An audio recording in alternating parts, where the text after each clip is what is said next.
నిజామాబాద్ జిల్లా బోధన్ పట్టణ పరిధిలోని పాండూపాలెం ఆచంపల్లి గ్రామ శివారు ప్రాంతంలో అనర్హులైన వ్యక్తులు అక్రమంగా విలేకరుల జాగాలు పొందడం అలాగే డబుల్ బెడ్రూమ్ ఇళ్ల బిల్లులు కూడా చట్టవిరుద్ధంగా పొందడం సిగ్గుచేటని సామాజిక కార్యకర్త అశోక్ తీవ్రంగా విమర్శించారు.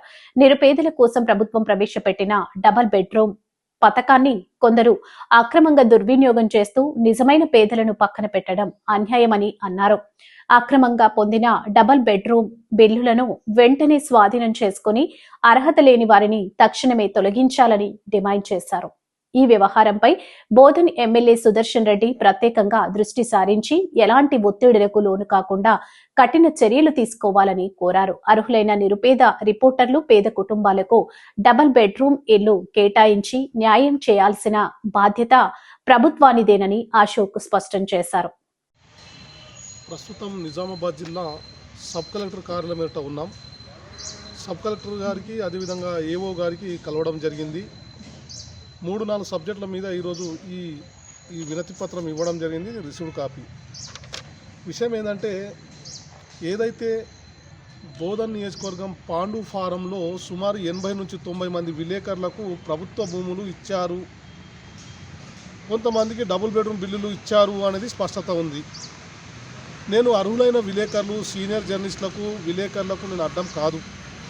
ప్రజలు కొంతమంది వివిధ మేధావుల ద్వారా వచ్చిన విమర్శల ఆధారంగా ఈరోజు ఈ రిప్రజెంటేషన్ ఇవ్వడం జరిగింది. గతంలో కూడా ఇవ్వడం జరిగింది. విషయం ఏంటంటే, అర్హులైన రిపోర్టర్ గురించి నేను మాట్లాడతలే.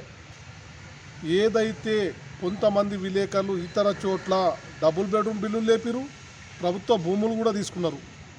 డబుల్ బెడ్రూమ్ బిల్లులు లేపి ప్రభుత్వ భూములు తీసుకున్న వారికి మళ్ళీ ఇక్కడ బోధన్ పాండు ఫారంలో ఏమున్నాయి? ప్రభుత్వ స్థలం ఇచ్చారు, డబుల్ బెడ్రూమ్ బిల్లులు. నేను ఒకటే ప్రశ్నిస్తున్నా, అప్పట్లో పనిచేసిన హౌజింగ్ శాఖ కానీ, డబుల్ బెడ్రూమ్ సంబంధించిన అధికారులకు కానీ ఏ విధంగా డబుల్ బెడ్రూమ్ రెండు సార్లు ఇచ్చారనేది నేను కాదు, ప్రజలు ప్రశ్నిస్తున్నారు. దీనికి సమాధానం చెప్పాలా? ఇలాంటి వారు ఏ విధంగా అర్హులై అవుతారు? రెండో విషయం. ఇక రెండో అంశం ఏంటంటే, ఏదైతే చాలామంది అర్హులైన విలేకరులు పాపం ఇక పత్రాలు పట్టుకొని సబ్ కలెక్టర్ కార్యాలయం కలెక్టర్ దగ్గర, సార్ మేము చాలా ఏళ్ల నుంచి చేస్తున్నాం, మాకు పాండు ఫారంలో కానీ ఇతర చోట్ల కానీ మాకు ఇళ్ళ పట్టాలు ఇవ్వండి, అదేవిధంగా డబుల్ బెడ్రూమ్ ఇవ్వండి, ఇప్పుడు ప్రభుత్వం మారింది కాబట్టి ఇల్లు ఇవ్వమని కోరుతున్నారు.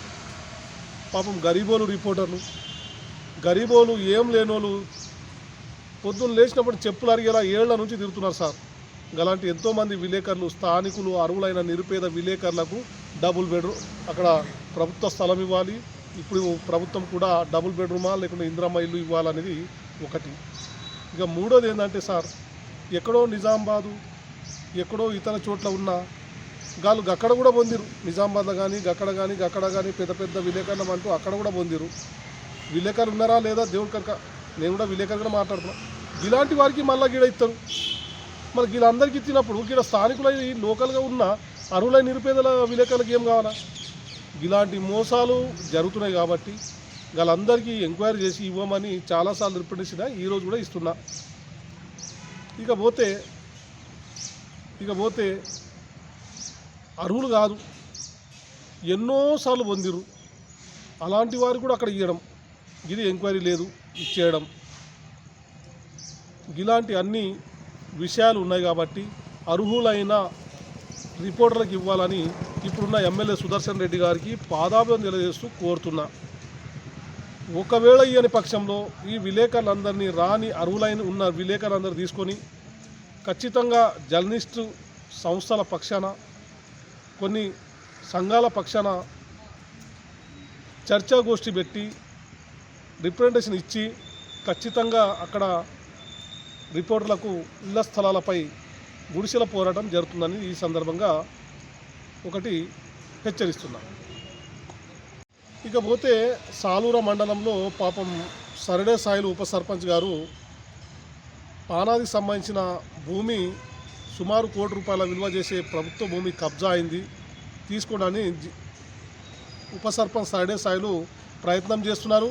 ఎంఆర్ఓ గారికి, స్పెషల్ ఆఫీసర్ గారికి, జీపీ సెక్రటరీ గారికి వినతి పత్రాలు ఇవ్వడం జరిగింది.